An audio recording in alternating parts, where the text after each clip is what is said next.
ikiganiro The Coach RB and Mike Show aho tuganira kuri business mu ngingo zitandukanye. Patrick Kicukiro, iyi porogaramu yibamo urayizi wowe? Porogaramu rero ntabwo ndayijyamo ahubwo mfite ibibazo nshaka kubaza nka bibiri.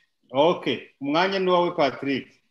Coach nanjye Saruti nayiteye. Saruti nawe yayiteye hariya. Nari kubaza nimba nibuka neza uwo mushyitsi yatubwiye yuko harimo n'ubwizigame nyine gutuma umuntu bamufasha mu gihe umuntu yapfuye mu gushyingura n'iki. None se gupfa ni ibintu bitunguranye,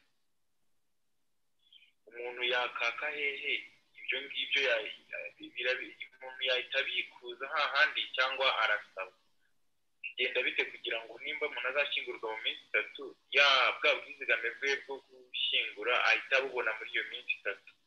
Ese iyo umuntu apfuye ko nabonye insurance nyinshi mu Rwanda hazamo ibintu bimeze nk'imanza, uwo musore wavuyeho wabajije ngo data yarapfuye asiga amafaranga, niyihe nzira nziza yo kubikurikirana kugira ngo amafaranga y'umuntu ayabone?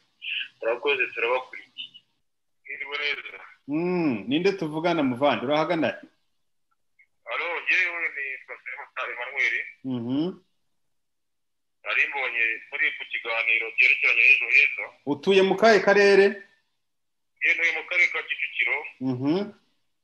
Nagira ngo mbaze iki kibazo cya ejo heza, njye akazi kanjye nkora mu mumotari. Uri umumotari? Ka Kicukiro. Ni ukuvuga ngo ngewe kugera ku isaha ejo heza barayidukanguriye. Barangije kwidukangurira turayumva kuko kandi ni na nziza kuko urumva ko iteganyiriza ejo hazaza h'umuntu. None nagira ngo mbaze ese ikintu kijyanye n'imisanzu ko ntigiye kuyitanga kandi ifite n'akamaro, ariko maze gukurikirana umuhungu w'Urusizi nabi w'Inyamaseke utari wabona wumva ko uwo musaza yatanze amafaranga akaba imigabane yarayibonye kandi yarangije gushyingura umusaza, ariko ejo heza urumva ko kugera ku isaha kintu yamufasha.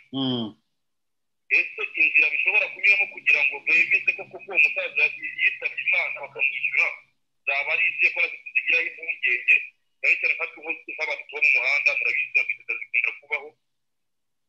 Ikindi cya kabiri nshobora kubaza icyerekeranye n'abana banjye mu gihe naba nshaka kubashyira muri ejo heza kuko nta telefone bagira, bakaba n'abantu umuntu bafite ese umuntu abandikisha mu buhe buryo kugira ngo umuntu abe yabatangira imigabane yabo? Urakoze cyane muvandi. Ku iki kibazo cya nyuma babajije abana, bavuze ko umuntu ashobora kubika ku myaka 20. Mbese umuntu aho gushyira amafaranga mu mashuri ashobora kubikira abana be imyaka 20 ku buryo bazajya kuva ku mwaka umwe kugera kuri 20 bakaba babasha kuyakuramo bakayakoresha icyo bashaka. Komerezaho n'icyo nagira ngo nongere muri iki kibazo. Umwanya ni wanjye. Okay. Murakoze.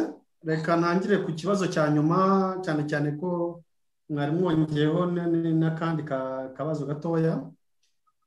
Kwizigamira abana, kwizigamira muri ejo heza nk'uko nabibabwiye, konte yawe ni indangamuntu yawe. Nubaho kugira ngo wizigamire mu by'ukuri ni ukuba ufite imyaka 16 kuzamuka. Ariko no kuzigamira abana hari uburyo bwashyizweho bwo kuzigamira umwana uri munsi y'imyaka 16 utari wabona indangamuntu. Hari uburyo buhari rero bwo kuzigamira abana, ariko uhagarariye uwo mwana wabyeyi cyangwa abamurera nibo bamwiyandikaho. Umwana abakoresha indangamuntu ye, uyikoresha indangamuntu y'umwana wawe, ikoresha indangamuntu yawe wandika umwana wawe cyangwa umwana urera kugira ngo uzabashe kumuzigamira. Ubwo buryo burahari rero muri za gahunda yo kuzabereka ukuntu umuntu yizigamira, umuntu yiyandikisha kuri systeme no kuri USSD. Cya kiganiro tuzakora ibyo byose turabiteganya kugira ngo tuzabereka ukuntu bikorwa, ku buryo waba ufite umwana w'imyaka 2, 3, 5 hari uburyo bwo kugenda umuzigamira, ukizigamira ukizigamira n'abana nubwo badafite indangamuntu ariko bakoresha indangamuntu yawe. Bamara kugira imyaka 16 babonye indangamuntu yabo, noneho bagahindura bakiyandikisha ku ndangamuntu yabo na bwa bwizigamire bukabajyaho. Ibyo byose tuzabereka muri cya kiganiro cyihariye. Ikindi kibazo yarabajije, hari n'undi wari wakibajije, umuntu iyo yitabye Imana kugira ngo abone ibyo tumugomba cyane bwa bw'intuza ya assurance médicale ya assurance vie navuze aribwo bayibona bati bya 250 250 na ya miliyoni yose hamwe ni miliyoni 1,250 bayabona bati mu by'ukuri urayasaba ntabwo twavuga ngo ntabwo twamenya umuntu ko yitabye Imana niwo bitumenyesha ko yitabye Imana.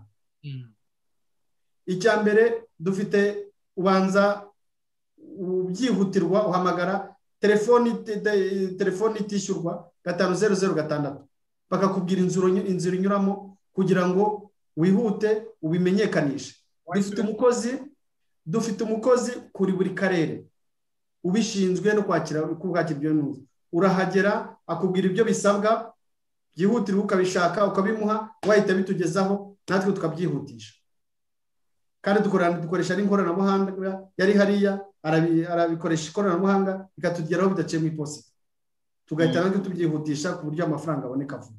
Ahubwo bishoboka ko abantu benshi batabizi umuntu yitaba Imana icyo ndi kumva yitaba Imana akaba azi ko azabona ya mafaranga yo kumugoboka nkaho twebwe tuzayamuha atayasabye, kandi agomba kubitumenyesha akanayasaba noneho natwe tugatangira procedure kugira ngo ayabone cyane cyane ko atari natwe tuyishyura yishyurwa rwo cya kigo cy'ubwishingizi aricyo Sonarwa kugeza uyu munsi aricyo dufitanye amasezerano.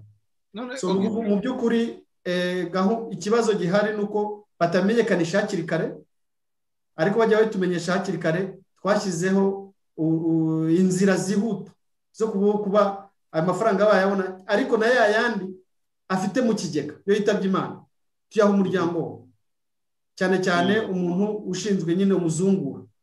Dukora itegeko ry'uzungura, tureba umuzungura twayamuha, nabwo arabisaba. Hari ibyangombwa bikeya bisabwa ku irembo akabishyiraho tugahita tuyamusubiza. Rwose procedure ntabwo ikihuta, mbere byitangira byatendegamo gato, ariko ubu ngubu ni umurabyo birihuta. Ni izihe mpapuro igihe bagiye guhamagara ukora umurongo wanawutwibutsa nimero cyangwa bagiye mu karere, ni izihe mpapuro bagombye kuzana zo kwerekana ko umuntu wabo yitabye Imana kugira ngo byihutishe badakomeza kugenda bagaruka?